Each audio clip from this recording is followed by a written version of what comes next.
Bueno, mientras intentamos organizar todo un poquito, bueno, yo soy Cristina Sierra, del Hospital Universitario Cruces de aquí de Baracaldo, de Vizcaya. Y bueno, lo primero que quería hacer es agradecer a Roche y, por supuesto, a la Real Fundación Victoria Eugenia que nos haya permitido continuar con estos seminarios online de actualización en coagulopatías y en hemofilia. Y en este caso, en esta tarde, si somos capaces de cargar las presentaciones, vamos a hablar de los déficits de factores de coagulación poco frecuentes. En principio va a ser dos ponencias, pues más o menos de unos 20-25 minutos cada una. La primera, si podemos, se va a llevar a cabo por parte de la doctora Nuria Fernández Mosteirín, del Hospital Universitario Miguel Servet de Zaragoza, en el que se va a hablar de las generalidades de estos déficits de factores de coagulación poco frecuentes o rare bleeding disorders. Y posteriormente la doctora María Falcón, del Servicio de Hematología del Complejo Hospitalario Universitario Insular Materno-Infantil de Canarias, pues hablará ya un poquito más de las situaciones especiales, más encaminadas a ciertas etapas de la vida, ¿no? A la gestación, a los recién nacidos, etcétera. Entonces, bueno, luego, tanto a lo largo de la presentación como al final de la misma, podéis ir mandando las diferentes preguntas que intentaremos conseguir ver a través del chat. Y bueno, en principio las preguntas serán al final de las dos ponencias. Y bueno, sin más, vamos a ver si poquito a poco hemos conseguido cargar la primera presentación. Yo creo que sí, bueno, por fin hemos conseguido verla, muy bien. Y bueno, pues sin más, agradeceros a todos los que estáis detrás de las pantallas, a Nuria Fernández Mosteirín. Cuando quieras, Nuria. Muchas gracias, Cristina. Disculpad, reiterar las disculpas, como dice Cristina, por los problemas técnicos. Agradecer pues, la invitación a la Real Fundación Victoria Eugenia y Roche para poder participar esta tarde en una reunión con compañeros y además amigos y bueno, que espero que os podamos por lo menos abrir un poco la mente hacia este tipo de trastornos relativamente poco frecuentes y bueno, volver a pediros disculpas porque mi presentación es de las que no carga correctamente y necesitaré la ayuda remota de la otra Cristina que está en la sombra y bueno, pues igual es un poco más de lío, pero bueno, espero que vaya adelante.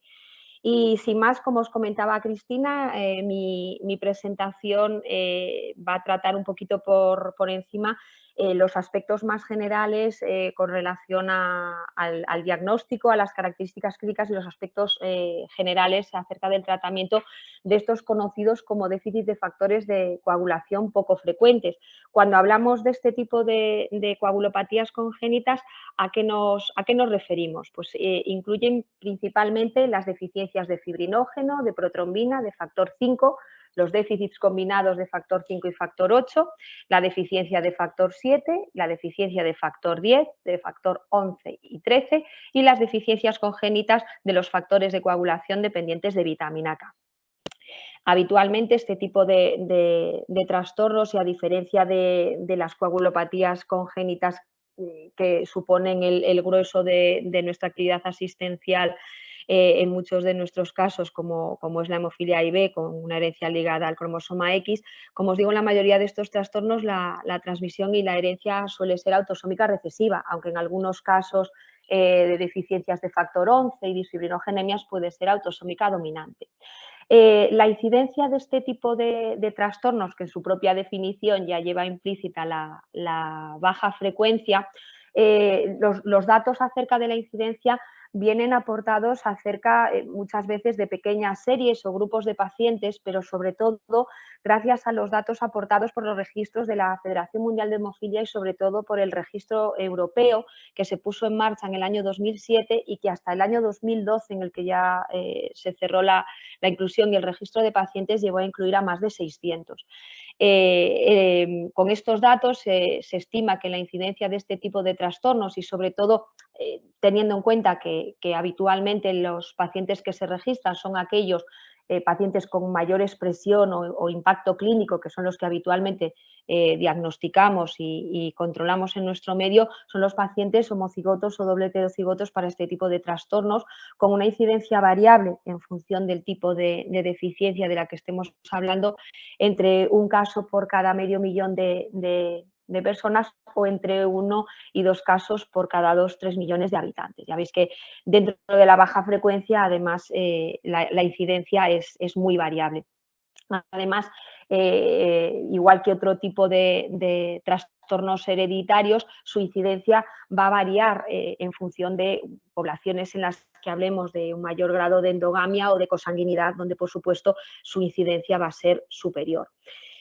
Como comentaba antes, en la definición este tipo de trastornos llevan implícito lo de poco frecuentes y de hecho, como también mencionaba Cristina, habitualmente en nuestra práctica clínica y por abreviar utilizamos el acrónimo inglés de su definición como Rare Bleeding Disorders o RBDs, que quizás tengamos que plantearnos el redefinir a corto o medio plazo esta definición de poco frecuentes, porque ya en la revisión anual, en el informe anual que aglutinan todos los datos de incidencia y prevalencia de los distintos trastornos hemorrágicos de todos los centros de referencia de hemofilia en el Reino Unido, ya en el año 2019 referían una prevalencia de la deficiencia de factor 11 superior a la de la hemofilia B. Por lo tanto, probablemente no estemos ante unos trastornos y una patología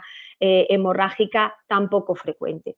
Y además hay que tener en cuenta, como os comentaba antes, con la mayoría de los pacientes que se registran y de los que se disponen de datos clínicos, que probablemente estamos valorando, diagnosticando solo la punta del iceberg, aquellos pacientes que tienen una expresión clínica hemorrágica más intensa o en las que las alteraciones de laboratorio son más llamativas y son remitidos a nuestros servicios de hematología para estudio y aquellos casos con un fenotipo hemorrágico más leve y sobre todo si estamos hablando de ámbitos poblacionales o de países en donde hay menos recursos sanitarios a la hora de poder hacer estudios y pruebas diagnósticas más amplias, pues probablemente esto lleva al infradiagnóstico de este tipo de trastornos en los cuales muchos de ellos pues su prevalencia puede estar infravalorada o infradiagnosticada. La siguiente, por favor. Ahondando un poquito más en la prevalencia y partiendo de los datos, como comentaba, sobre todo del registro de pacientes de la Federación Mundial de Hemofilia, como veis en el quesito de colorines y en la gráfica de barras, el registro europeo, que como os mencionaba, aglutinó la información clínica y analítica de más de 600 pacientes de 13 países europeos. Esto permitió establecer, o por lo menos el poder hablar de los datos más próximos de la prevalencia real de este tipo de trastornos con respecto a la población general. De manera que, como veis en la tabla de la izquierda, detallado por cada uno de los tipos de deficiencias, el más frecuente, seguido bastante de cerca en segunda posición por la siguiente deficiencia, pero el más frecuente de los trastornos hemorrágicos poco frecuentes es la deficiencia de factor 7, seguida en segundo lugar por la deficiencia de factor 11. La deficiencia de factor 7, como veis, representa un poquito más de un tercio de los pacientes diagnosticados y los menos frecuentes son la deficiencia de factor 2 de la protrombina con una prevalencia estimada de un caso por cada 2 millones, seguida también de la deficiencia de factor 13. ¿De acuerdo? Ya veis que los datos, tanto de un registro como del otro, en cuanto a los porcentajes, son prácticamente superponibles. Ya veis que la frecuencia es muy bajita, pero sí que en cuanto a la deficiencia de factor 7, yo creo que es reflejo de lo que todos vemos en nuestra asistencia diaria, los vemos con relativa frecuencia. Siguiente, por favor. Como os comentaba, estos dos registros y sobre todo el registro europeo en patologías tan poquito frecuentes como las que estamos hablando, lo que han permitido es un mejor y mayor conocimiento tanto de los aspectos clínicos como de los aspectos diagnósticos. Desde el punto de vista clínico, ahora lo veremos con un poquito más de detalle, lo que nos ha permitido el obtener la información de todos estos cientos de pacientes a nivel de toda Europa es observar que se trata de trastornos con una expresión clínica muy heterogénea, con manifestaciones clínicas a nivel prácticamente de todos los sistemas, a nivel de mucosas, a nivel cutáneo, incluso a nivel articular. Sin embargo, y a diferencia de otros trastornos, como mencionaba antes, con respecto a la hemofilia, tanto A como B, la correlación entre las manifestaciones clínicas o la intensidad de la clínica hemorrágica con los niveles de factor, en algunos de estos trastornos no existe una correlación tan directa o proporcional como, por ejemplo, con la hemofilia. Siguiente, como tiene animación, Cristina, perfecto. Esta información, ¿de dónde la obtenemos? Bueno, pues el primer análisis que se realizó del registro europeo, que englobaba a los primeros 400, casi 500 pacientes registrados, para poder establecer una adecuada correlación entre las manifestaciones clínicas y los niveles, se estableció de manera arbitraria y por consenso entre todos los expertos que formaban parte del comité del registro una escala de gravedad clínica, de manera que las manifestaciones clínicas de los pacientes eran clasificadas de pacientes asintomáticos a pacientes con clínica hemorrágica grado 3. Obviamente los pacientes asintomáticos, pues en los que no había antecedentes de sangrado ni espontáneos ni en relación con traumatismos ni cirugía, los pacientes con una clínica hemorrágica grado 3 en donde acontecían y se registraban eventos hemorrágicos mayores, además de tipo espontáneo, pues tanto hematomas a nivel muscular, martros, sangrados a nivel del sistema nervioso central y a nivel de mucosas, y pacientes con clínica hemorrágica grado 1, sangrados no espontáneos, pero que sí que pueden ocurrir ante traumatismos o cirugías, y sangrados clínica hemorrágica grado 2, en donde sí que acontecían eventos hemorrágicos espontáneos, pero menores, pues sangrado principalmente, equimosis cutáneas, pequeños sangrados a nivel de mucosas o de pequeñas heridas y sangrado menstrual abundante. Siguiente.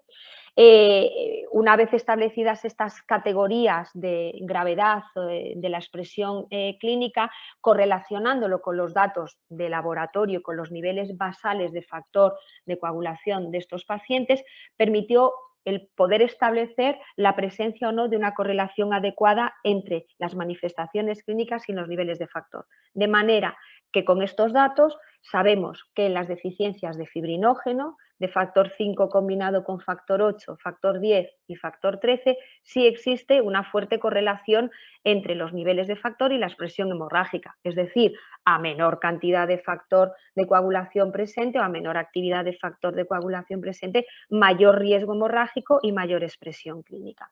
A diferencia de la deficiencia aislada de factor 5 y de factor 7, donde esta correlación es más débil, es decir, podemos tener pacientes con un nivel de factor cuantitativamente grave, pues por debajo del 5, del 10%, en donde la clínica hemorrágica es muy leve y simplemente pueden ser equimosis cutáneas o epistaxis mínimas, y sin embargo tener pacientes con un porcentaje, un nivel de factor superior al 20-30% con una mayor expresión hemorrágica. Y donde sí que se observó que había una ausencia total de correlación entre la clínica y los niveles de factor fue en la deficiencia de factor 11, lo que esto muchas veces dificulta la monitorización y el ajuste del tratamiento y de tratamiento preventivo en el contexto de cirugías en pacientes con este tipo de deficiencia. Siguiente, Cristina. Además, con los datos de estos casi 500 pacientes, tanto de los antecedentes hemorrágicos como de los datos de laboratorio, permitió establecer los niveles valle mínimos hemostáticos a partir de los cuales estos pacientes no presentaban, si esos niveles estaban por encima de los determinados no presentaban clínica hemorrágica espontánea, o lo que es lo mismo, por debajo de estos niveles establecidos, estos pacientes tenían un mayor riesgo de presentar clínica hemorrágica, ya sea espontánea o en el contexto de cirugías, procedimientos invasivos o traumatismos.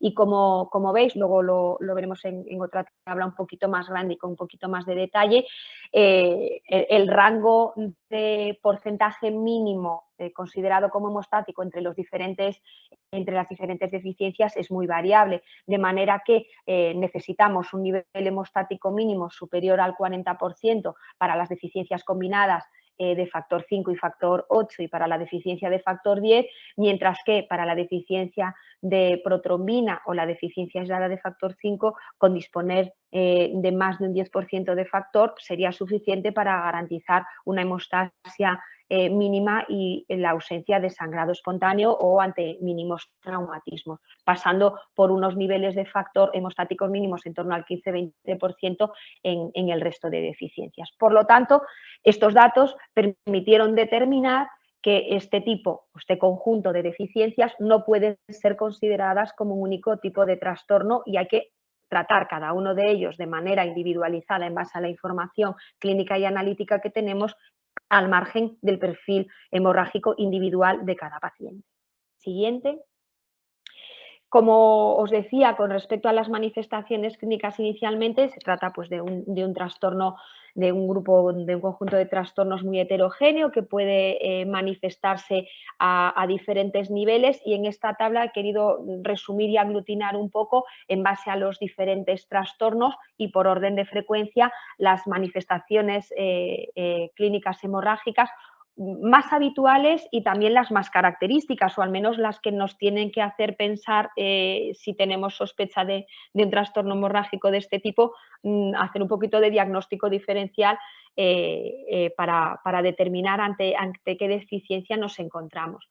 De manera que de izquierda a derecha en la tabla veis que cuando estamos ante un trastorno, una deficiencia de fibrinógeno, ya sea por ausencia total de la molécula, una fibrinogenemia, o por trastornos en la proteína y en la función, aunque cuantitativamente pueda estar presente en una cantidad normal, que serían los trastornos por disfibrinogenemia o la combinación de ambas, las hipodisfibrinogenemias, donde hay una alteración cuantitativa pero también cualitativa de la molécula de fibrinógeno.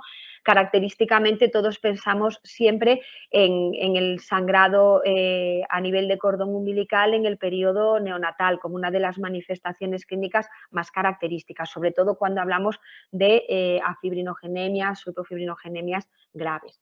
También es frecuente en este tipo de pacientes, aunque los aspectos obstétricos y ginecológicos los tocará luego más en profundidad la doctora Falcón, pero en mujeres con este tipo de trastornos son relativamente frecuentes las pérdidas fetales, sobre todo del primer trimestre, pero también podemos encontrarnos con manifestaciones clínicas a nivel de mucosas, sangrado a nivel del sistema nervioso central, sangrado menstrual abundante, etcétera.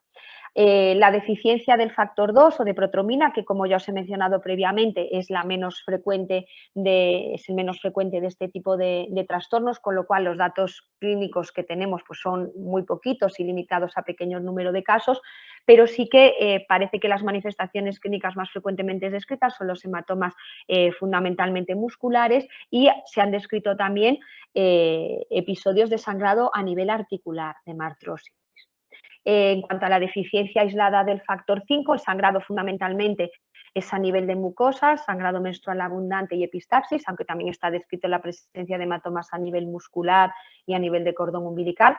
La deficiencia combinada de factor 5 y factor 8, un poco heredando la clínica referida para el déficit aislado de factor 5, pues los sangrados a nivel de mucosas en forma de epistaxis, sangrados a nivel de cavidad oral, gingivorragias post-exodoncia y en mujeres en el posparto un mayor riesgo de hemorragia posparto primaria y secundaria.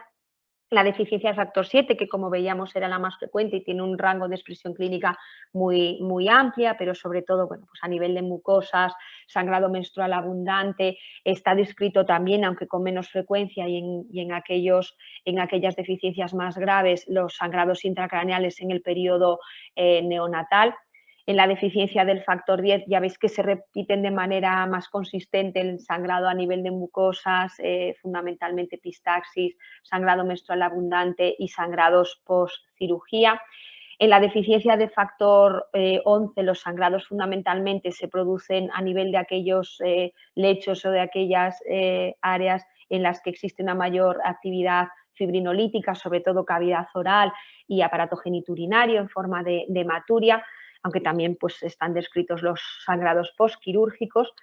Y en la deficiencia de factor 13, al igual que en la deficiencia grave de fibrinógeno, siempre tenemos que pensar en la hemorragia, en el sangrado a través de cordón umbilical cuando se desprende a los poquitos días de vida y en el mayor riesgo de hemorragia intracraneal también perinatal. Pero también es característico el retraso en la cicatrización de heridas y los sangrados postquirúrgicos, así como también una mayor incidencia de pérdidas fetales en mujeres con deficiencias graves de factor 13.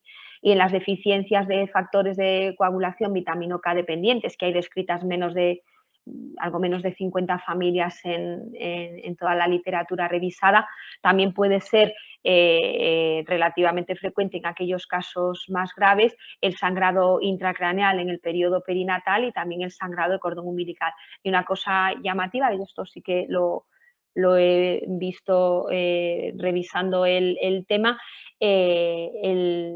un mayor riesgo también de sangrados retroperitoneales coincidiendo con la ovulación en mujeres con trastornos de los factores de coagulación vitamino K dependientes graves, coincidiendo con la ovulación, pues sangrados que se vierten a peritoneo, muy dolorosos y que pueden aparecer característicamente en estas mujeres. Además del riesgo hemorrágico, hay que tener en cuenta, y esto sobre todo es importante porque en algunos casos se puede relacionar con la administración de tratamiento, en otros casos pueden aparecer de manera espontánea, tenemos que tener en cuenta que, aunque principalmente son las manifestaciones clínicas hemorrágicas las que marcan el curso evolutivo de este tipo de trastornos, en algún caso, como veis descrito en la parte inferior de la tabla, también existe la posibilidad o el riesgo de aparición de manifestaciones trombóticas. Sobre todo están descritas en las A y disfibrinogenemias, donde la molécula, como os digo, de fibrinógeno no funciona correctamente y podemos tener incluso dentro del mismo paciente manifestaciones clínicas hemorrágicas y trombóticas simultáneamente. En la deficiencia de factor 7 se ha descrito en algunas revisiones de la literatura hasta un 3-4% de pacientes que han presentado enfermedad tromboembólica venosa, sobre todo en forma de trombosis venosa profunda, no solo relacionado con la administración de tratamiento, que luego veremos que sabemos que el tratamiento sustitutivo con factor 7 recombinante activado, aunque en pacientes con deficiencia de factor 7 lo utilizamos en dosis más bajas que en otras situaciones clínicas, pues puede conllevar un mayor riesgo trombótico, pero están descritos casos de manera espontánea no relacionados con el tratamiento. Y en las deficiencias de factor 11 existe también un riesgo de desarrollo de complicaciones trombóticas, sobre todo asociado al tratamiento cuando nos planteamos emplear de manera profiláctica de cara a una cirugía o en tratamientos a demanda con factor 11 derivado plasmático, que de hecho luego lo mencionaré, pero se desaconseja el uso combinado con antifibrinolíticos por el riesgo trombótico, pero también se han descrito casos de enfermedad tromboembólica no solo venosa, sino también arterial, principalmente en forma de cardiopatía isquémica, de manera idiopática. ¿De acuerdo? Con lo cual este también es un dato a tener en cuenta en este tipo de deficiencias y en este tipo de pacientes. Siguiente, por favor. ¿Cómo diagnosticamos en el laboratorio a estos pacientes? Porque normalmente el paciente puede venirnos derivado hasta que llegamos al diagnóstico de la deficiencia de coagulación concreta, o bien habitualmente por la existencia de clínica hemorrágica, o bien por la existencia de una alteración en el estudio básico de hemostasia. Cuando el paciente nos viene derivado por una expresión hemorrágica no atribuible a ninguna otra causa y que hoy en día ya no es lo habitual. Cuando te viene remitido del médico de cabecera o del pediatra, obviamente pues muchas veces ya ha pedido un estudio básico de coagulación, que puede ser normal o no. Pero lo que sí que os quiero transmitir con esta diapositiva sobre todo es que siempre a la hora del diagnóstico, cualquier coagulopatía congénita, pero ahora mismo estamos hablando de los trastornos hemorrágicos poco frecuentes, la clínica tiene que ir de la mano del laboratorio y en estos casos más precisamente por esa falta de correlación o esa correlación débil que vemos entre los niveles de factor y la clínica hemorrágica en muchos de estos trastornos. Y en cuanto a la clínica hemorrágica, cada vez somos más conscientes de que para poder hablar el mismo idioma tenemos que emplear escalas de riesgo hemorrágico en donde se evalúe el peso de las distintas manifestaciones hemorrágicas de estos pacientes al diagnóstico para que nos permita categorizarlos y establecer el riesgo real de tener una coagulopatía congénita. Habitualmente, y la escala que está validada a día de hoy en distintas coagulopatías hemorrágicas, es la escala BAT y STH. Los que intentamos hacerla en nuestro día a día, bueno, pues a veces supone perder una cierta cantidad de tiempo a la hora de evaluar a estos pacientes de manera pormenorizada, pero yo creo que sí que merece la pena, luego podemos discutirlo al final de las presentaciones, para tener una adecuada valoración y una valoración más objetiva de la clínica hemorrágica, de manera que estos pacientes que nos vienen con la sospecha clínica de un trastorno hemorrágico, cuando presentan en la escala BAT y STH una puntuación, si son mujeres, superior o igual a 6, tienen una alta sospecha de tener un trastorno hemorrágico subyacente, y en varones cuando es superior o igual a 4. Existe una escala de riesgo hemorrágica diseñada específicamente para los trastornos hemorrágicos, para los RBDs de los que estamos hablando, pero que no ha sido validada de manera sistemática, y que la única diferencia que tiene con la escala BAT y STH es que sí que de manera pormenorizada hace una diferencia marcada entre los sangrados que se han producido de manera espontánea, los que se han producido en el contexto de una cirugía, de qué manera se han producido. Es decir, es un poquito más farragosa que la anterior y, como os digo, no está validada todavía a día de hoy. Cuando ya tenemos la sospecha clínica, vamos a utilizar nuestras herramientas de laboratorio, que no es más que los test básicos de coagulación. Con un tiempo de protrombina y un tiempo de tromboplastina parcial activado, podemos ver, o puede orientarnos de manera ya bastante significativa, a qué tipo de trastorno podemos estar hablando en función de cuál de ellos o si los dos están alterados. No voy a ahondar ya por cuestiones de tiempo, si no luego lo podemos discutir, pero como veis en la imagen podemos encontrarnos con que incluso ambos tiempos básicos de coagulación pueden ser rigurosamente normales con un paciente con una expresión clínica hemorrágica, y eso en función del sangrado puede hacernos pensar o debe hacernos pensar o tiene que hacernos descartar una deficiencia de factor 13, que nos puede dar clínica hemorrágica y muchas veces grave con un estudio de coagulación rigurosamente normal. Podemos tener un tiempo de protrombina prolongado con un TTPA normal, siempre para generalizar, y cuando generalizamos ya sabemos que luego las cosas no son blancas o negras, pero siempre tendremos que pensar como primera opción en una deficiencia de factor 7, aunque puede darse ese alargamiento en otro tipo de situaciones, tanto congénitas como adquiridas. Un alargamiento del TTPA aislado con un tiempo de protrombina normal nos tiene que hacer pensar en hacer un diagnóstico diferencial con las deficiencias de factores de lo que siempre hemos denominado como vía intrínseca, que ya sabemos que la coagulación no son esas dos vías estancas que se desencadenan de manera independiente, pero que por la sistemática de estudio resulta muy práctico para poder hacer el diagnóstico de laboratorio. O bien podemos vernos con la situación de los dos tiempos de coagulación prolongados, en cuyo caso pues, podremos estar ante una deficiencia moderada o grave de factores de vía común, como el factor 2, factor 5 y factor 10, y el fibrinógeno también lo he englobado dentro de ese alargamiento de los dos tiempos de coagulación, pero hay que tener en cuenta que en las disfibrinogénemias el estudio de coagulación puede ser rigurosamente normal, y que solo cuando hacemos una medición más directa, no sé lo que utilizáis en vuestros centros de manera sistemática, pero muchas veces la determinación de fibrinógeno derivado en estos casos es normal y salvo que hagamos una determinación de fibrinógeno von Claus, estos trastornos pueden pasar desapercibidos porque tienen un estudio básico de hemostasia rigurosamente normal.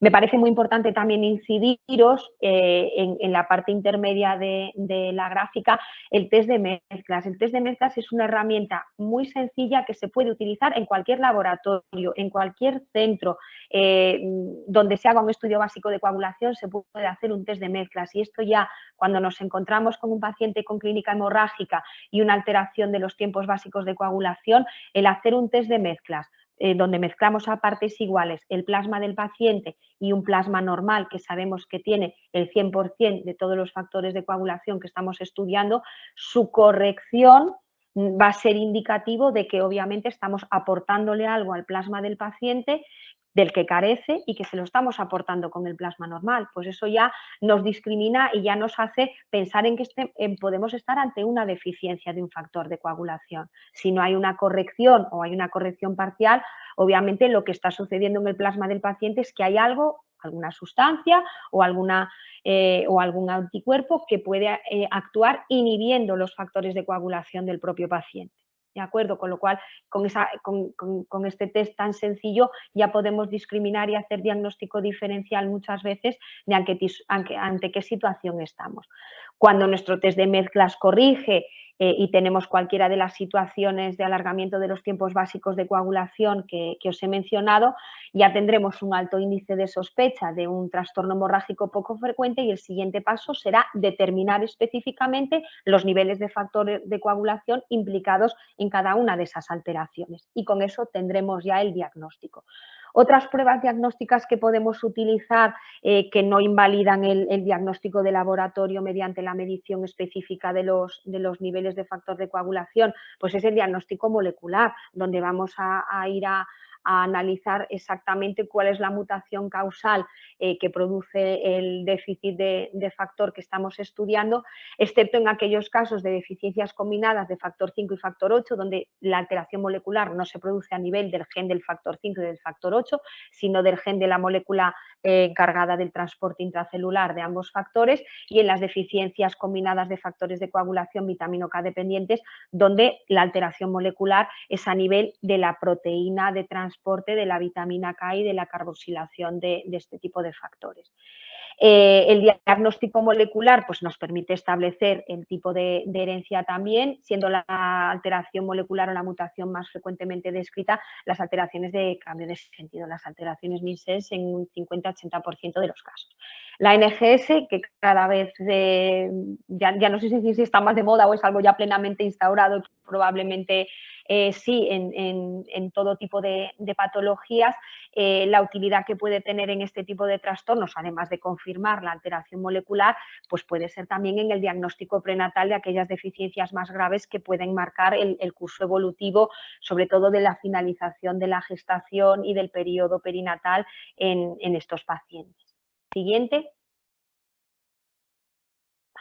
Esta era un poquito a modo de resumen de lo que ya hemos visto con respecto a las manifestaciones clínicas y algunos aspectos de laboratorio. Por cuestiones de tiempo, como ya os digo, ya hemos mencionado muchas de las cosas que aparecen en la diapositiva. Si queréis pasamos a la siguiente ya al aspecto terapéutico, que es la última parte.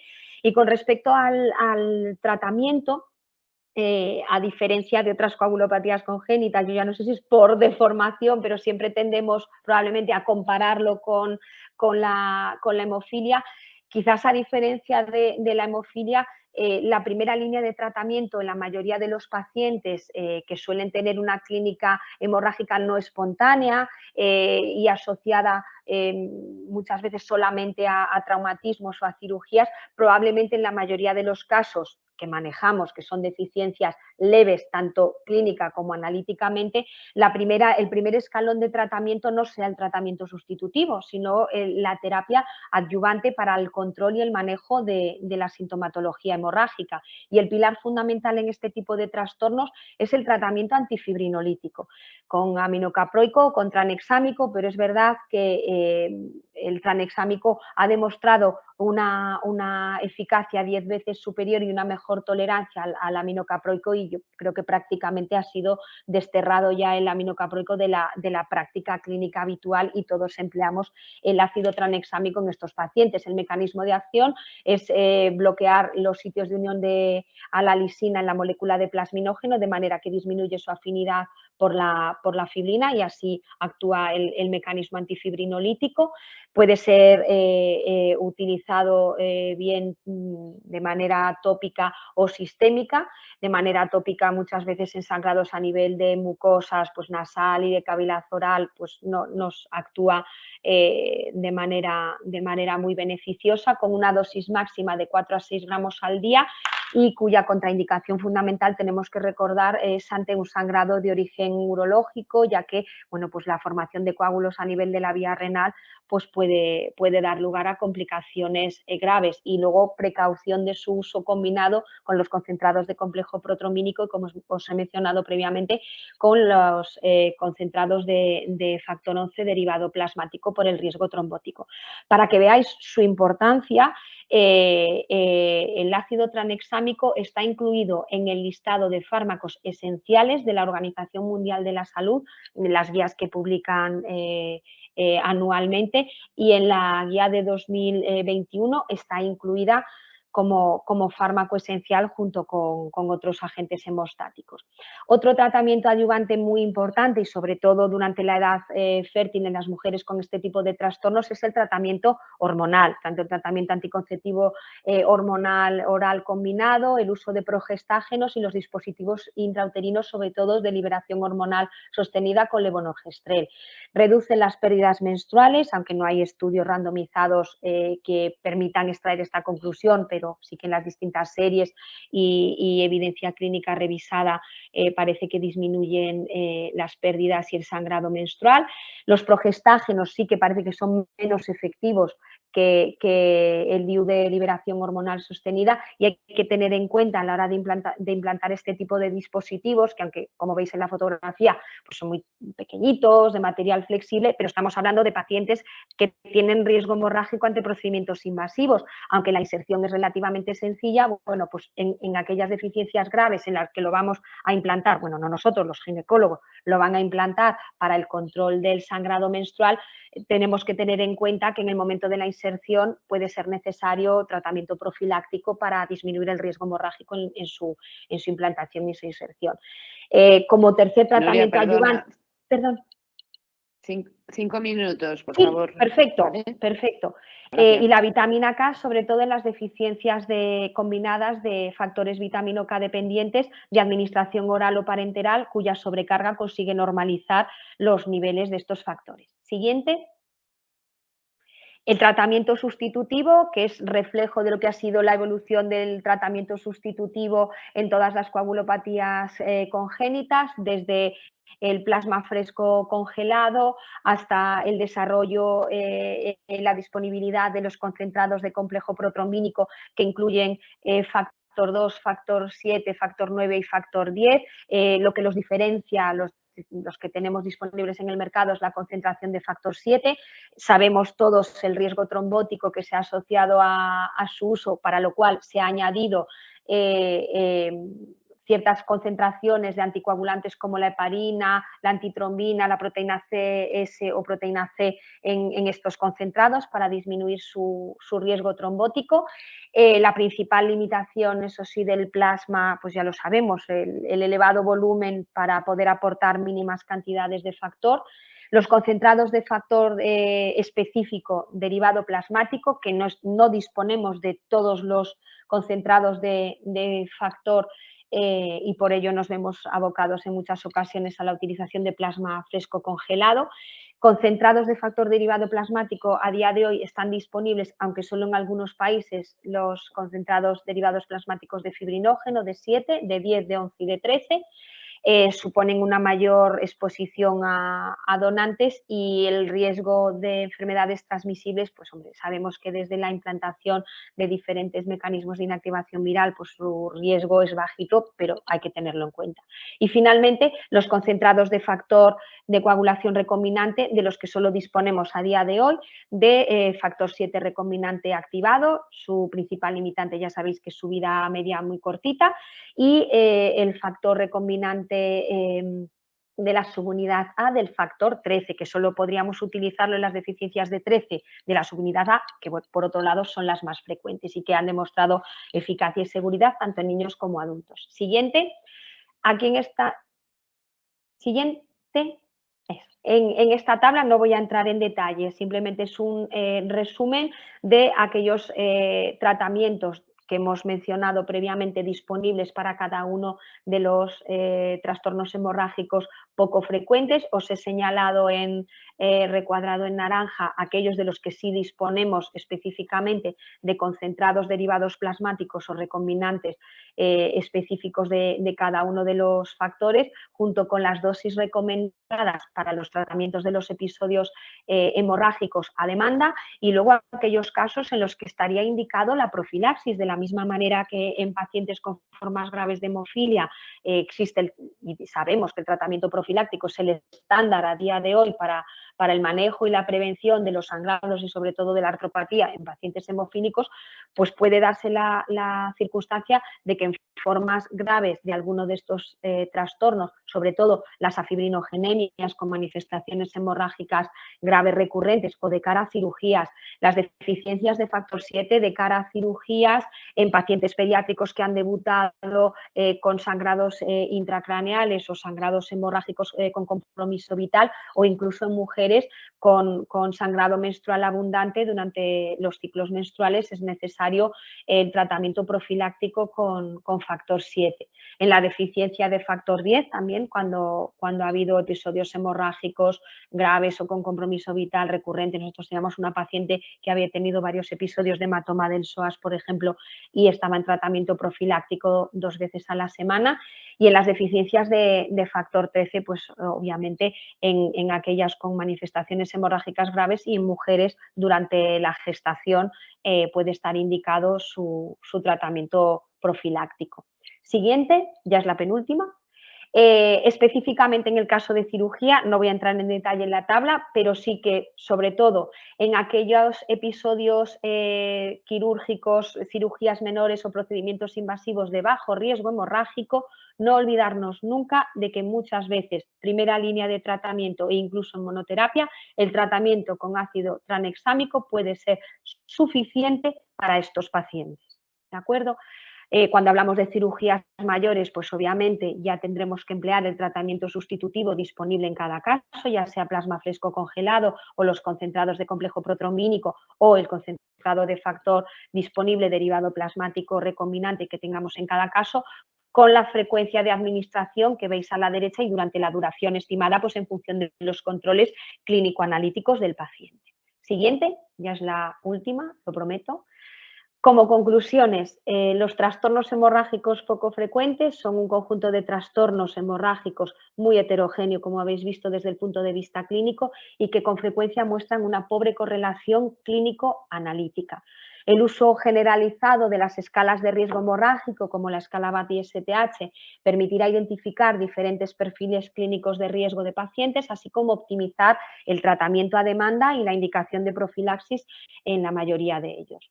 El tratamiento antifibrinolítico, como hemos mencionado, con ácido tranexámico, es una herramienta eficaz y segura en el control, sobre todo del sangrado menstrual abundante y a nivel de mucosas, así como en la prevención del sangrado en cirugía menor. Y su baja prevalencia pone de manifiesto la necesidad de participar en registros multicéntricos que permitan un mayor conocimiento de este tipo de trastornos, aglutinando la mayor información posible, tanto clínica como analítica, de estos pacientes. Siguiente.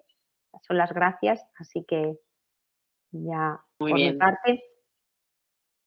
Muchas gracias, Nuria.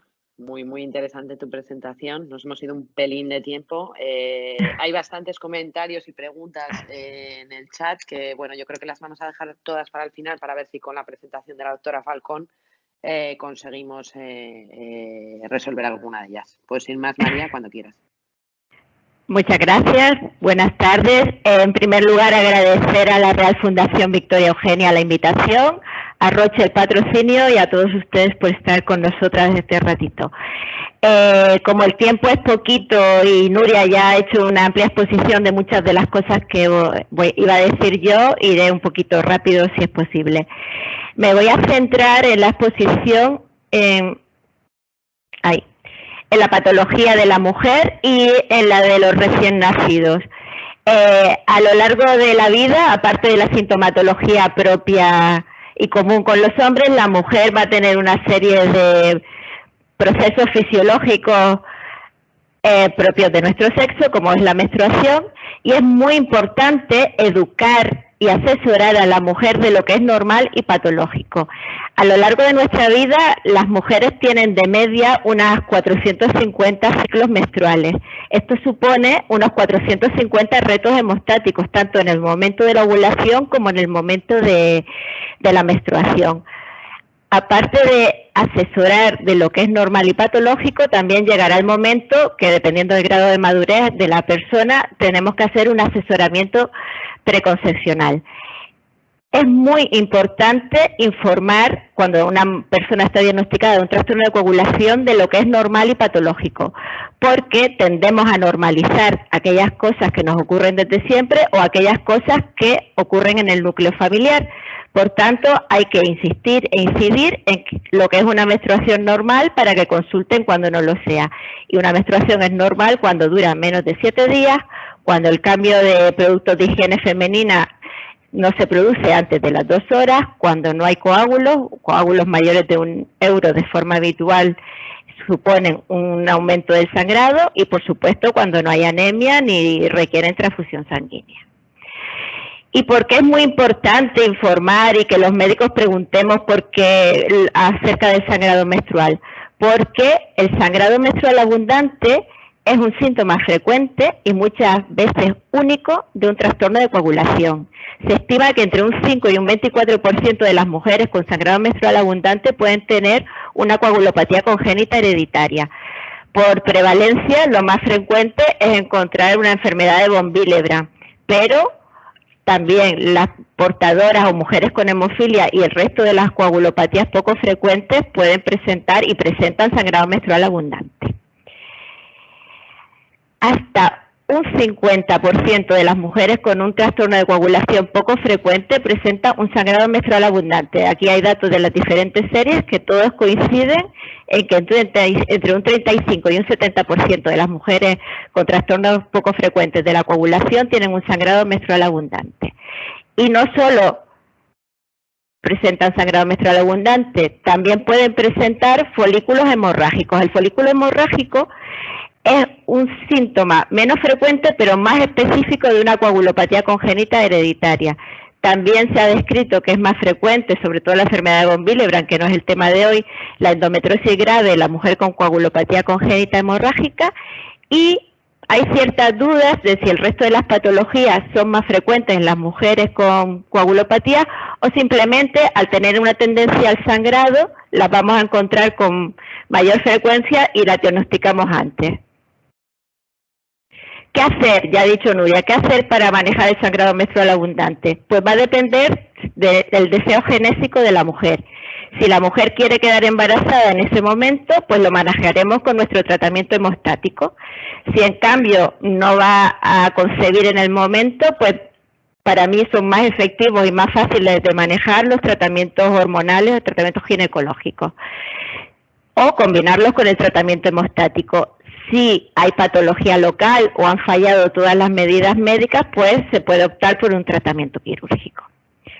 Otro problema que presenta la mujer con coagulopatía congénita hereditaria, sobre todo los trastornos raros de la coagulación, son los abortos. Ya ha dicho Nuria que las mujeres con alteración del fibrinógeno, tanto cuantitativa como cualitativa, y en el déficit de factor 13 vamos a encontrar abortos de repetición. La forma de manejar este problema es hacer profilaxis con concentrados de factor e idealmente empezar esta profilaxis antes del embarazo. Y llegado el momento del embarazo, ¿qué tenemos que plantearnos? Pues lo primero que tenemos que plantearnos es cómo afectan los cambios hemostáticos propios del embarazo a las mujeres con coagulopatías congénitas. Recordar que aparte de abortos se han descrito una mayor incidencia de alteraciones en la placentación y que estas mujeres no solo van a sangrar en el parto, sino al hacer procedimientos invasivos o tras un aborto. Y además tenemos que evaluar si hay también riesgo para el feto. Afortunadamente, la mayoría de los trastornos poco frecuentes de la coagulación se heredan de forma recesiva, por lo que si una mujer tiene un trastorno grave, su hijo va a ser heterocigoto y va a tener un trastorno leve, salvo que la pareja o el padre de la criatura sea portador o tenga un déficit grave también. Durante el embarazo, de los trastornos poco frecuentes de coagulación, tenemos que recordar que el fibrinógeno, el factor 7 y el factor 10 aumentan de forma considerable durante el embarazo y que probablemente las mujeres con trastornos leves lleguen al final de su embarazo con unos niveles normales. En cambio, el factor 2, el factor 5 y el 11 no se modifican prácticamente durante el embarazo y el factor 13, aunque inicialmente aumenta, posteriormente disminuye. ¿Cuál es la recomendación general para las mujeres con coagulopatías congénitas hereditarias? Que planifiquen sus embarazos y que sean evaluadas en una unidad de tratamiento de coagulopatías congénitas o como mínimo por un hematólogo y un obstetra con conocimiento de coagulopatías. ¿Y qué objetivos tenemos en esta consulta? Estimar el riesgo hemorrágico de la madre y del niño y planificar el seguimiento de ese embarazo y del parto. ¿Qué mujeres van a estar en alto riesgo de sangrado? Pues todas las que tengan coagulopatías poco frecuentes graves, las homocigotas. Tienen un riesgo medio los déficits de factor 11 que tengan un fenotipo hemorrágico grave y probablemente no están en riesgo, sabemos que no están en riesgo, el riesgo es muy bajo en las mujeres heterocigotas. ¿Qué tenemos que hacer en nuestra primera visita, en la visita preconcepcional? Hacer consejo genético, para eso necesitamos conocer la mutación, y en este consejo genético no solo vamos a hablar de riesgo para el feto, sino que en algunas mutaciones también nos ayudan a predecir el riesgo trombótico que tienen algunas de estas coagulopatías. Saber los niveles basales de factor. La historia hemorrágica, que ya como ha dicho Nuria, en algunos déficits no hay ninguna correlación entre los niveles de factor y el sangrado y tenemos que saber si esa mujer tiene una tendencia aumentada o no al sangrado, y también la historia trombótica. Hay déficits que se asocian a trombosis. También tenemos que explicarle a la mujer qué opciones terapéuticas tenemos y una valoración de su estado de salud y asesorarle de unos factores modificables del riesgo hemorrágico, como son la obesidad, la anemia, como son candidatas a recibir tratamiento con hemoderivados, las vacunas, y si ya va a quedarse embarazada, aconsejar un suplemento de ácido fólico. En el primer trimestre, ¿qué haremos? Si hay riesgo para el feto de que sea un homocigoto, un déficit grave, ofreceremos diagnóstico prenatal. Haremos niveles de factores en la primera consulta que repetiremos en el último trimestre. Estableceremos el tratamiento más adecuado si vamos a hacer los procedimientos invasivos. Estaremos todo el embarazo preocupados por optimizar la cifra de hemoglobina. Son mujeres de riesgo de sangrado y cuanta mejor lleguen al final de embarazo de hemoglobina, pues menos riesgo transfusional. Y vamos ya estableciendo el plan de parto. En el tercer trimestre volveremos, como dije, a repetir los niveles de factor, que son los que nos van a orientar para las recomendaciones terapéuticas en el plan de parto. La vía recomendada de parto se decidirá de forma consensuada con el resto de los especialistas y como en las mujeres graves es muy poco probable que el feto esté afecto, casi nunca nos va a condicionar la posibilidad de coagulopatía del niño. Igual, tratamiento periparto, analgesia y anestesia recomendada y los cuidados del recién nacido, y no podemos olvidar de que hay que reservar hemoderivados, que a veces nos centramos en el tratamiento hemostático y nos olvidamos de tener sangre reservada en el banco de sangre. ¿Cómo podemos minimizar el riesgo hemorrágico de estas mujeres? Una medida profiláctica es el manejo activo del tercer estadio del parto, la oxitocina en el alumbramiento, que nos va a ayudar a que se contraiga el útero. como ha dicho Nuria, el ácido tranexámico, los antifibrinolíticos. En la primera hora posparto hay una activación importante de la fibrinolisis. Tratamiento con concentrado de factor cuando estén indicados. Los niveles óptimos de factor para prevenir la hemorragia posparto no están bien definidos porque nos basamos en recomendaciones de expertos y en series muy pequeñas. Pero de forma aproximada, el fibrinógeno 1,5 gramos litro, la mayoría de los factores con que estén por encima de un 20 o un 30% se estima que son cifras seguras, pero no hay nada definido. ¿Y qué pasa con la anestesia y la analgesia neuroaxial? Si leemos las guías, la mayoría de los autores nos van a decir que no está indicada, salvo que podamos tener monitorizados los niveles y asegurarnos de que son normales. En un embarazo y en un parto es muy difícil asegurar que podemos monitorizar niveles porque el parto ocurre a cualquier hora del día y en fin de semana y la mayoría de los laboratorios no monitorizan factores de urgencias, con lo que hasta que mejoremos eso es difícil asegurar que una mujer va a tener niveles normales de factor en el momento del parto. En el posparto, si la mujer ha requerido concentrado de factor, lo mantendremos 3 días después de un parto vaginal o 5 días después de un parto por cesárea. El antifibrinolítico lo mantendremos hasta que cese el sangrado. Recordar que si son mujeres de alto riesgo trombótico hay que valorar siempre el riesgo-beneficio de la profilaxis antitrombótica porque el embarazo y el puerperio son situaciones de alto riesgo trombótico. Y recordar a la mujer que en el puerperio tiene riesgo de tener una hemorragia posparto secundaria cuando los niveles de factor vuelvan a los niveles basales en el posparto. Estas tablas no las voy a comentar, pero las he puesto aquí porque es una publicación de Nuria en la que ha recogido de forma pormenorizada todo el manejo para cada déficit de factor anteparto, posparto, cuando está recomendada la anestesia neuroaxial y qué tipo de concentrado de factor hay que administrar, por lo que está muy bien y es bueno tenerla cerca. ¿Qué hacemos con el bebé? Si el bebé está en riesgo de sangrado, de tener una coagulopatía congénita hereditaria, vamos a poner en nuestro plan de parto que se recoja sangre de cordón umbilical para evitar las punciones al niño. Y en la sangre de cordón umbilical tenemos que determinar los niveles de factor, no vale una coagulación básica. ¿Y por qué? Porque además tenemos que saber qué es normal en cada momento de la vida. La hemostasia está en desarrollo continuo a lo largo de toda nuestra vida y los valores de factores van cambiando y estos cambios son más acusados en la vida intrauterina y los primeros 6 meses de vida, por lo que para diagnosticar una coagulopatía congénita tenemos que saber qué es normal en cada momento de vida y dependerá de los días de vida y de la edad gestacional del niño. Y esto es muy importante porque podemos diagnosticar como un déficit leve un valor que es normal para la edad. ¿Qué niños van a estar en riesgo? Pues igual que las madres, los niños con trastornos homocigotos, déficit grave de factores de coagulación poco frecuentes y los heterocigotos prácticamente no tienen riesgo de sangrado. Y aunque nos parezca que los niños han tenido pocas situaciones de riesgo hemostático, han tenido muchas en las primeras horas, en los primeros días de vida. Nacer es nuestro primer reto hemostático. Si vemos estas imágenes que son reconstrucciones de resonancias magnéticas hechas en el momento del parto, el cráneo sufre un gran moldeamiento y las estructuras del sistema nervioso central se elongan muchísimo durante el parto, con lo que aquí tenemos un alto riesgo de sangrado. Además, nos monitorizan y para eso nos ponen una especie de muelle que se introduce en el cuero cabelludo.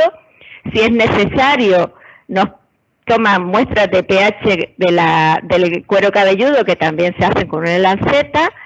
Nada más decirnos hola, ¿qué tal? Estamos en el mundo, nos ponen una inyección intramuscular y a los poquitos días de vida nos pinchan el talón, con lo que bueno, esto yendo todo bien. Si encima va mal, pues nos aplican un forceps, una ventosa, con lo que hay muchas situaciones de riesgo hemorrágico y las manifestaciones de sangrado de un niño, de un recién nacido, están en relación con estos traumatismos durante el parto, con la realización de procedimientos invasivos o con procesos fisiológicos que solo ocurren en el periodo neonatal.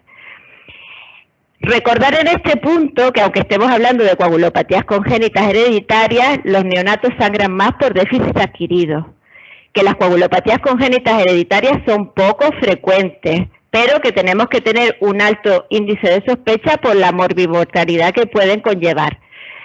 Las causas más frecuentes de un neonato sano son la trombopenia inmune, el déficit de vitamina K, la coagulopatía congénita hemorrágica o causas locales. Por tanto, pensaremos en una coagulopatía congénita hereditaria en un niño sano con un sangrado localizado. ¿Y qué tipo de sangrado puede presentar el niño? El más temido, el craneal, el sangrado cutáneo generalizado, que está más en relación con problemas plaquetares, sangrado persistente tras la caída del cordón umbilical, sangrado excesivo tras procedimientos invasivos o cirugías, o tras la administración de vitamina K, vacunas o otros fármacos intramusculares y, como ya bien decía Nuria, el retraso en la caída del cordón umbilical. El sangrado gastrointestinal, pulmonar o genitourinario como manifestación de sangrado es poco frecuente, y de esos tres el más frecuente es el gastrointestinal. Sangrado craneal. En el recién nacido tenemos datos de la incidencia del sangrado intracraneal en hemofilia, que es entre un 3,5 y un 4%, y en el resto de los déficits de coagulación no tenemos datos porque son poco frecuentes, pero tenemos valores estimados de la incidencia global en las 2 primeras décadas de la vida. Los que más riesgo de sangrado tienen, como ha dicho Nuria, son los déficits de factor 13 y el déficit de fibrinógeno, que se estima que pueden sangrar en las 2 primeras décadas de la vida hasta un 20%. De los factores de la vía común, factor 5, factor 10 y factor 2, también tenemos sangrado intracraneal en un 9-20% de los casos, y en el déficit de factor 7 es poco frecuente el sangrado intracraneal, pero sí que se manifiesta en los primeros días de vida. El sangrado del cordón umbilical, como ha dicho Nuria, es muy frecuente en el déficit de fibrinógeno o en el déficit de factor 13. Ambos déficits tienen en común que no hay fibrina estable. En un caso porque no hay el sustrato, no hay fibrinógeno, y en el otro caso porque falta el factor 13, que es el que nos estabiliza la fibrina. En el caso del déficit de fibrinógeno es muy fácil sospechar que el sangrado es por un déficit de fibrinógeno, porque en nuestra coagulación básica van a estar todos los tiempos alargados y podemos determinar en cualquier laboratorio el fibrinógeno coagulativo. Y en el déficit de factor 13 hay que pensarlo porque vamos a tener un niño sangrando por el cordón umbilical con una coagulación rigurosamente normal. También, con diferencia, es frecuente el sangrado del cordón umbilical en el déficit de factor 10 de la coagulación, dependiendo de las series, entre un 15 y un 28% de los casos. Menos frecuente en el déficit de factor 5. Descrito, aunque ni siquiera está en las tablas, en el déficit de factor 2. Y me gustaría incidir que es una manifestación muy rara del déficit de factor 7, pero algunos autores consideran que la presencia de sangrado de cordón umbilical en el déficit de factor 7 se asocia a un alto riesgo de sangrado grave del sistema nervioso central y gastrointestinal. Por lo tanto, incluso algunos de ellos recomiendan que se inicie tratamiento profiláctico para prevenir estas complicaciones graves. A modo de resumen, sangrado del cordón umbilical muy frecuente en el déficit de 13 y fibrinógeno, menos frecuente en el 10 y posible en el 2, en el 5 y potencialmente muy grave en el 7. Otros sangrados, ya los ha dicho Nuria, sangrado cutáneo mucoso y sangrado tras procedimientos invasivos en casi todos ellos, menos en el déficit de factor 11, que no se ha descrito sangrado espontáneo en el periodo neonatal, salvo tras intervenciones quirúrgicas.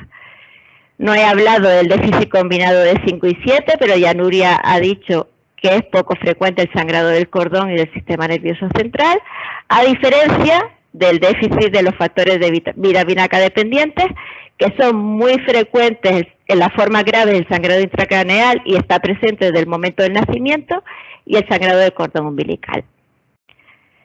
Como conclusiones, debemos tener en cuenta y preguntar por el sangrado menstrual abundante porque es un síntoma frecuente y a veces único de trastorno poco frecuente de la coagulación, que el asesoramiento reproductivo de las mujeres con coagulopatías congénitas debe hacerse mucho antes del embarazo, que necesitamos estudios y series largas para saber los valores mínimos de factor hemostáticos en el embarazo, parto, posparto y analgesia neuroaxial, que en un neonato sano con sangrado localizado tenemos que pensar en una coagulopatía congénita hemorrágica y que es muy importante el diagnóstico precoz de estas patologías para prevenir la morbimortalidad asociada. Muchas gracias. Era un poquito rápido, pero era para ganar tiempo, para no ser pesadas. Muchísimas gracias, María. La verdad que una presentación como la de Nuria excelente. Y muchísimas gracias también porque hemos ganado tiempo contigo. Y bueno, hay bastantes comentarios y preguntas en el chat.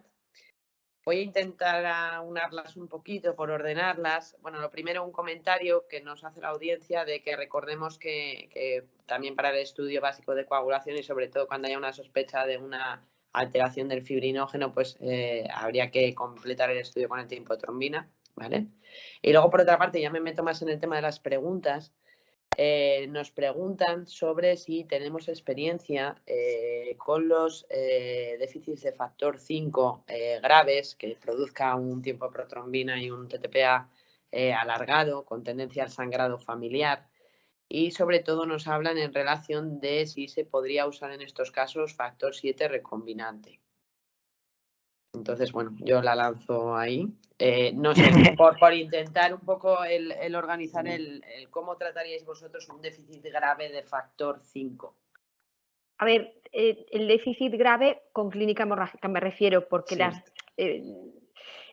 la correlación es débil con los niveles, entonces sí que te puedes encontrar pacientes con deficiencias cuantitativamente graves y expresión hemorrágica grave. En principio, el tratamiento del episodio hemorrágico sería con plasma, es la única fuente que tenemos a día de hoy disponible, aunque hay un factor 5 derivado plasmático, que sí que yo por lo menos hasta donde llego hay resultados in vitro, pero no sé si hay algún ensayo clínico con pacientes activos o no, desde luego. Y yo creo, por lo menos la información que manejamos es que no. Sí que los resultados in vitro eran muy buenos, pero a día de hoy la fuente de factor 5 es el plasma como tratamiento a demanda de los episodios hemorrágicos. Y también lo he mencionado un poco de pasada y sí que está en las gráficas, un 20-25% de todo el factor 5 que tenemos es intraplaquetario. Entonces, la transfusión de plaquetas también puede ser empleada como una herramienta adicional en el tratamiento de estos pacientes, con cuidado también de que, claro, las transfusiones repetidas de plaquetas tenemos que vigilar y monitorizar la inmunización, porque si no, pues llegará un momento en el que ya no sean rentables. Como además el nivel hemostático mínimo a priori que se necesitaría para una deficiencia de factor 5 son niveles en torno al 10-20%, y el 20-25% está en el interior de las plaquetas, yo creo que con la combinación de ambos, posiblemente para manejar un evento hemorrágico, una profilaxis quirúrgica sería suficiente, más o menos tratamiento antifibrinolítico en función de la localización del sangrado. Sí, yo estoy totalmente de acuerdo contigo. Igual. Yo lo que han planteado a lo mejor del factor 7 recombinante, yo creo que sería ya en situaciones como siempre usamos el 7 recombinante, ¿no? En situaciones ya de riesgo vital, que no te ha funcionado nada y que ves una hemorragia incoercible y que bueno, es lo único que te queda un poquito como... O que hayas desarrollado un inhibidor frente al 5. Lo que pasa que es verdad que como las cantidades hemostáticas mínimas necesarias, quizás como primera línea antes del 7, también en función del sangrado, porque quiero decir, si es un sangrado con compromiso vital, una hemorragia cerebral, echas los restos y echas lo que tengas a mano. Pero si no, incluso pues eso, con dosis más elevadas o combinando plasma fresco congelado y transfusión de plaquetas para intentar llegar a ese mínimo nivel hemostático. Probablemente te guardes en la recámara el 7 recombinante para un segundo. Ahora voy con María porque esta también es muy mía, esta pregunta.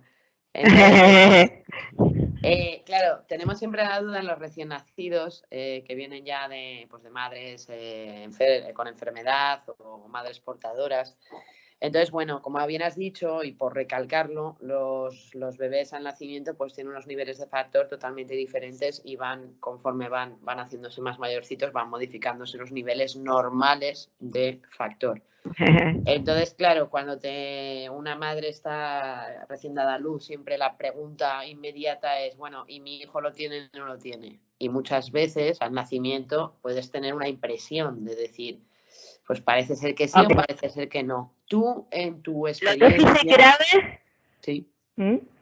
Los déficits graves son muy fáciles de diagnosticar, porque el que tiene un déficit grave da igual que el valor fisiológico del factor 9 sea de un 19%, que si tienes un 2 está diagnosticado. El problema es los leves. En los leves normalmente lo que intentamos convencer, que es difícil a una madre porque quiere descartarlo en el momento, es que hay que esperar 6 meses, 9 meses, incluso un año para asegurarlo. Pero si estamos ante una madre homocigota que sabemos que el papá tiene niveles normales y que el niño va a ser heterocigoto, lo que más tranquiliza a una madre es decirle que como mucho su hijo va a tener un déficit leve, que eso no le va a dar complicaciones hemorrágicas salvo ante procedimientos invasivos, y que para no pincharlo 2 veces, mejor esperar, porque si no, si salen dudosos vamos a tener que repetir los estudios y es un dolor para el niño y extracciones repetidas. Yo creo que es más la educación y explicar las cosas que pinchar, porque al final lo entiendes y nadie quiere que a su bebé lo pinchen más de una vez. Estoy totalmente de acuerdo contigo, pero bueno, porque como sé que en la audiencia hay gente que tiene esas dudas, pues bueno, por recalcarlo también y ver que estamos todo el mundo de acuerdo. Sí. También hay una pregunta, la verdad es que hay preguntas bastante complicadas. Y bueno, nos preguntan acerca de las recomendaciones de cara a los déficits de factor 7 graves con inhibidores. Quiero decir, ya estamos hablando de trastornos el rizar raros, el rizo. Sí, trastornos raros. Yo no sé si es que realmente habrá algún caso por ahí de alguna persona que tenga alguna situación, pero estamos hablando de trastornos raros de coagulación. Ya el que aparezca un inhibidor, que bueno, puede aparecer, ¿no? Desde luego. Pero bueno, el planteamiento a lo mejor que haríais vosotros, porque bueno, también se ha hablado, ¿no? Y se ha comentado, hoy en día tenemos nuevos tratamientos, a lo mejor terapias no sustitutivas, etcétera, no sé qué papel, enlazando con esta pregunta, podría tener algo, si podría tener algún papel en alguno de estos diagnósticos. A ver, con respecto a las terapias no sustitutivas dentro del ámbito de la hemofilia y que utilizan o que su diana son otros puntos del sistema de la coagulación que no son ni el 8 ni el 9 y que pues son los anti-FPIs o los ARNs de interferencia que modifican o disminuyen la actividad de la antitrombina.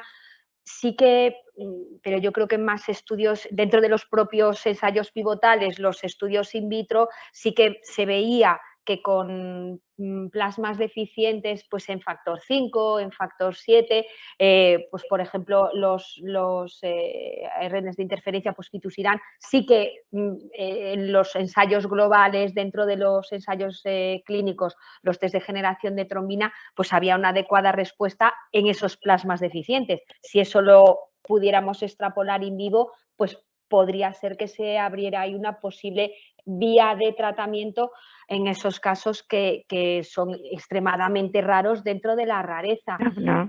Yo no he tenido ningún caso de deficiencia grave de 7 con inhibidor. Claro, en esos casos igual, yo no sé si probablemente incrementando la dosis, pues lo mismo que harías con un inhibidor del 8 en una hemofilia A, que puedes dar pues 200 unidades de factor, si lo necesitas, pues incrementar la dosis de factor 7 recombinante para saturar el anticuerpo, se me ocurre. Desde luego que emplear ahora cualquier tratamiento o terapia no sustitutiva fuera de las indicaciones en ficha técnica, pues o tiene que ser dentro de un ensayo clínico como algo fuera de indicación. No sé, María, lo No que obstante, hará. no, me parece una pregunta muy interesante que nunca me había planteado, muy difícil y ya no profilaxis. ¿Qué haces en un sangrado agudo? Claro. Se me ocurre el otro agente bypass, el Eso es, Ceiba, que Ceiba. a veces parece que actúa a nivel de 10A más que de 2, de 7, aunque lleva, pero es lo único que se me puede ocurrir, pero me parece una pregunta muy para pensar. Sí, yo cuando la he leído digo, madre mía, digo, realmente si se plantea este caso, porque yo desde luego tampoco tengo ninguna experiencia. Sobre todo en situaciones de emergencia. Sí, Claro. yo creo que todo lo que se ha comentado estaría bien hecho porque realmente no hay, desde luego, yo creo que de otro tipo de terapias no sustitutivas, como bien has dicho, Nuria, no hay experiencia lo primero y no estaría fuera de indicación totalmente y tendría que ser una cosa súper excepcional. Yo quizás sí que probaría con dosis altas de factor 7, pensando pues lo mismo que hacemos en la hemofilia, y si no me funciona, cambiar de terapia bypass. Claro. Yo creo que eso sería Claro, teniendo en cuenta que tienes que tenerlo disponible en tu centro, porque es verdad que hay muchos centros donde dispones de uno de los agentes bypass, pero no de los dos. Entonces, claro, lo que decís, yo creo que una deficiencia grave de 7 que cursa con un inhibidor, teniendo en cuenta, pues eso, la ausencia de correlación muchas veces, ya es como rizar el rizo, pero si tienes pues es una hemorragia cerebral o una hemorragia a nivel interno, pues probablemente lo que acabes es con factor 7 a manta y si tienes la opción del Ceiba o terapia secuencial, como a veces hacemos con los inhibidores adquiridos, con las hemofilias adquiridas, por combinar ambos. Correcto. Y ya yo creo que la última pregunta, ya por dar fin, que también es complicada, ¿eh? Porque la verdad es que la audiencia madura. Es que mirar a ver, entrar también en el chat a ver si hay alguna más, porque yo yo no veo ninguna más. Si entro tengo que ponerme de lado. Entonces, la última es si tenemos experiencia en concentrados puros de factor 10. Yo la verdad es que no... El 11 sí, el 10 no. Sí. Nosotros igual, nosotros en la deficiencia que hemos tenido, que más se ha trasladado hace poquito a otra comunidad autónoma, estaba en profilaxis, pero tratada con el concentrado de factor 9, factor 10 combinado de derivado plasmático de Behring, y la respuesta era muy buena. Esta niña empezó tenía varios episodios de hematoma del psoas y estaba en tratamiento 2 veces a la semana, pero con el combinado factor 9, factor 10 de Behring derivado plasmático. Como dice María, nosotros experiencia solo con el factor 11 derivado plasmático, pero con el 10 exclusivo no. Te iba a decir, no será un paciente que se ha trasladado a nuestra comunidad, porque a nosotros nos ha venido ahora un déficit 10 grave, pero no, porque este es fuera, muy de fuera. No, este era chica. Este es chico, pero vamos, grave. Bueno, pues no sé si veis vosotros alguna pregunta más en el chat, algún comentario que queráis hacer. Pues bueno, yo creo que al final nos hemos pasado un poquito más de tiempo, pero yo creo que ha estado, que ambas ponencias, la verdad es que lo habéis hecho fenomenal. Y yo creo que las preguntas ahora del final han tenido un nivel bastante elevado. Pues nada, yo creo que sin más, agradecer a todos los que estáis detrás de las pantallas, agradecer otra vez a Roche y a la Real Fundación Victoria Eugenia, continuar y que fomenten este tipo de seminarios, porque yo creo que la verdad es que son muy didácticos. Y bueno, pues sin más, yo creo que podemos dar por concluida la reunión de hoy. Muchísimas gracias a todos. Adiós.